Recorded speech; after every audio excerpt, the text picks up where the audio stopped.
নমস্কার বন্ধুরা, আপনাদের সবাইকে সীমা রান্নাঘরে স্বাগত।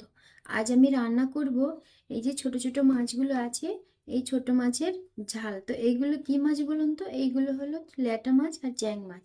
এগুলো ল্যাটা মাছ আর চ্যাং মাছের ছোট চারা মাছ। এইগুলোর ঝাল করবো আজকে। তো এইগুলোকে আমি প্রথমে পরিষ্কার করে বেছে ধুয়ে নুন হলুদ মাখিয়ে রেখেছি। তো এইগুলো ঝাল করার জন্য আর সঙ্গে কি কি দেবো,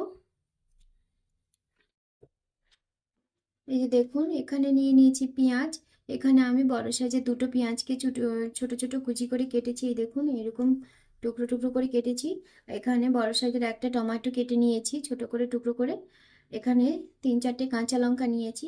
আর এখানে 2-3 কোয়া রসুনকে আমি থেতো করে নিয়েছি। তো এখন আমি মাছটাকে ভেজে নেব। তার জন্য উনুনে একটা কড়াই বসিয়ে দিয়েছি। কড়াইটা গরম হয়ে গেছে, কড়াইতে আমি তেল দিয়ে দিচ্ছি। তো তেলটা আমি সর্ষের তেল দিচ্ছি। আপনারা সর্ষের তেল বা সাদা তেল যে কোনো তেলে রান্না করতে পারেন। তো তেলটা গরম হয়ে গেছে, তেলটাকে আমি একটু ঘুরিয়ে দেবো চারদিকে এইভাবে। তেলটা ঘুরিয়ে দিয়েছি, এখন আমি মাছগুলোকে ভেজে নেব। গ্যাসের ফ্লেমটা কমিয়ে দেব, দিয়ে মাছগুলোকে দিয়ে দেবো। তো মাছগুলো আমি দিয়ে দিয়েছি কড়াইয়ের মধ্যে। তো মাছগুলো কিন্তু খুব বেশি ভাজবো না, হালকা করেই ভেজে নেব। তো মাছগুলোকে এখন আমি আলতো করে একটু নেড়ে দেবো। তবে এখন নাড়া যাবে না, একটু পরে নাড়বো। কারণ মাছগুলো এখনো কড়াইয়ের সঙ্গে লেগে যাচ্ছে, এখনো ভাজা হয়নি হালকা ভাবে। এটাকে এখন আমি উঠিয়ে দেবো। যেহেতু খুব বেশি ভাজবো না, হালকা করে ভাজবো, আর সেই জন্য এইভাবে উঠিয়ে দেবো।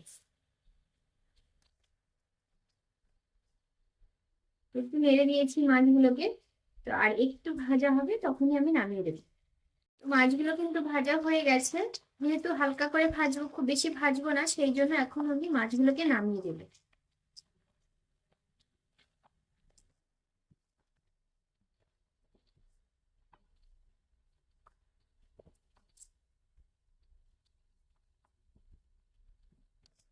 এগুলো আমি নামিয়ে দিয়েছি, এখন আমি গ্যাসের ফ্লেমটা একটু বাড়িয়ে দেবো। দিয়ে এখানে সামান্য আর একটু তেল দিয়ে দেব। অল্প সামান্য তেল দিয়ে দিয়েছি। আমি দিয়ে দেব গোটা জিরে। গোটা জিরেগুলো তেলের মধ্যে দিয়ে দেব।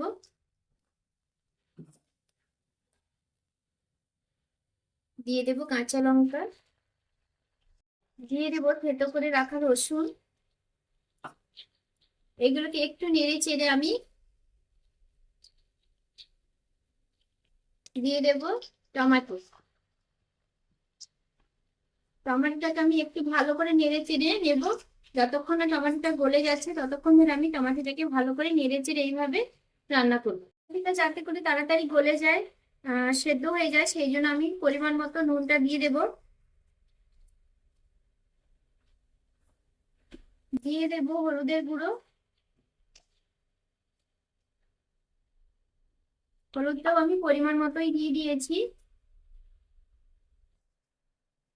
টমেটো কিন্তু খুব সুন্দর গলে গেছে, নরম হয়ে মিশে গেছে। এখন আমি দিয়ে দেব পেঁয়াজ কুচিগুলো।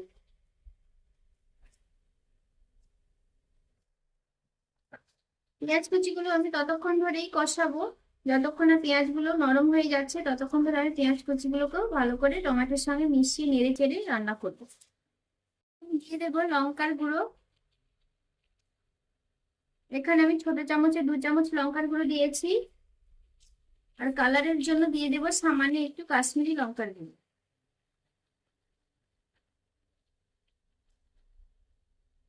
দেবো জিরের গুঁড়ো। এখানে আমি ছোট চামচের 1 চামচ পরিমাণ জিরের গুঁড়ো দিয়েছি। দিয়ে দেবো সামান্য একটু জল। জলটা দিয়ে মশলাটাকে আমি নেড়ে চেড়ে ঢাকা চাপা দিয়ে দেবো 5 মিনিটের জন্য। 5 মিনিট পরে আমি ঢাকাটা তুলে দেখছি। এই যে দেখুন মশলাটা কিন্তু খুব সুন্দর সেদ্ধ হয়ে গেছে। পেঁয়াজ টমেটো একসঙ্গে মিক্সড হয়ে গেছে। তো এখন আমি দিয়ে দেব যে ভেজে রেখেছিলাম মাছগুলোকে।